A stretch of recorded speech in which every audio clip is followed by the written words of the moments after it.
श्री गोपाळ कृष्ण भगवान की जय। लीळा नंबर 51। शक्ती संचारानंतर नाथोबाचे धोतर फाडण्याचे विचित्र कार्य। एके दिवशी नाथोबा सर्वज्ञांजवळ बसले होते। त्यांना शक्ती संचार झाला आणि त्या भरात त्यांनी धोतर फाडले।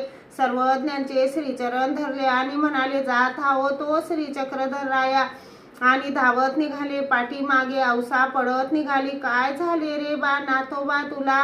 थांब रे बा, तुला डोक्याला धरू तर शेंडी नाही, कसोट्याला धरू तर कसोटा नाही, थांब रे बा नाथो, असं म्हणत काही अंतरापर्यंत गेली, पण ते थांबले नाहीत, जाऊन गंगेत शिरले। इतरांना म्हणाले, यावो यावो, पोयाला वाया गेलेत वो, असे म्हणायचे आणि ओरडायचे। थोडा वेळ होते, मग शक्ती संचार आकर्षिला गेला। आले, धोतर हाती घेतले, पाहतात तर ते फाटलेले होते। मग काटा घेतला, शिवायला लागले, तेव्हा दायंबा म्हणाले, मगाशी फाडले आणि आता शिवतो कशासाठी? फाटकेच नेसायला घे ना। सर्वज्ञ म्हणाले, काय हो रागावता? त्यावेळी हा सावध तरी होता का? मग धोतर शिवून झाले।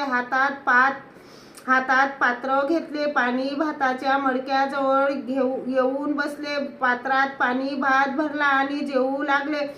पुन्हा दायंबा म्हणाले, गंगेत शिरला त्यावेळी तर यावो यावो असं ओरडत होतास, आणि आता खाण्याच्या वेळी का बोलवत नाहीस? आता नाही ओरडता येत। तेव्हा सर्वज्ञ म्हणाले, तो नाथोबा नाही, तो नाथोबा हा नाही। श्री गोपाळ कृष्ण भगवान की जय।